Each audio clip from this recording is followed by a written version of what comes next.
Welcome to 321 with Dr. Bun. Oh no, we started that over. No. Welcome to 321 with Dr. Bun and friends from Txname. Here are 3 things we learned, 2 takeaways, and a question.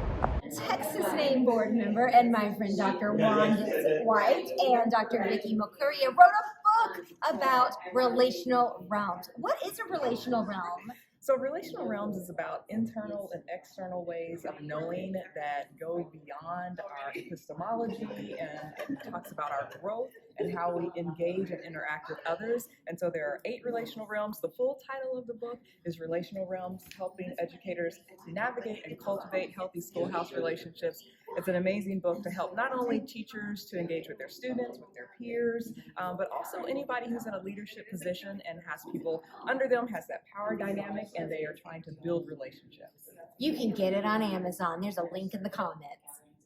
One thing I learned was, though the day may seem dark with weather conditions as well as the attacks on DEI, we are still very hopeful and optimistic about the opportunities abound for our students for the sake of multicultural education. Dr. Britton, what did you learn? I learned that there's strength in community, so finding joy in the community that you surround yourself with, that's a value of Txname, and I'm more proud than ever to be on the board and be part of this group. And Dr. Gibson, what's a key takeaway? A key takeaway for me is the value and power of mentorship. As an emerging scholars mentor and being in the presence of my mentor, it's so valuable to have that community, that sort of collective understanding of the importance of supporting one another and championing one another, and we need that community, especially as Black women in the field.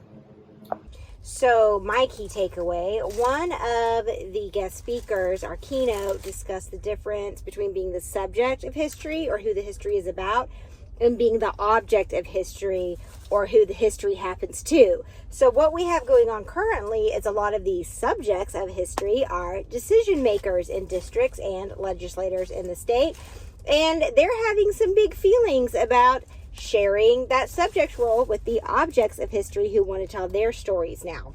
So our lawmakers are banning things like diversity, equity, and inclusion jobs, books that they don't like, curriculum practices, all of these things that allow us to teach from multicultural perspectives. What that means is teachers in the state of Texas are required to take multicultural education courses, but then restricted from being able to implement any of these strategies in a meaningful way that tell our history from multiple perspectives.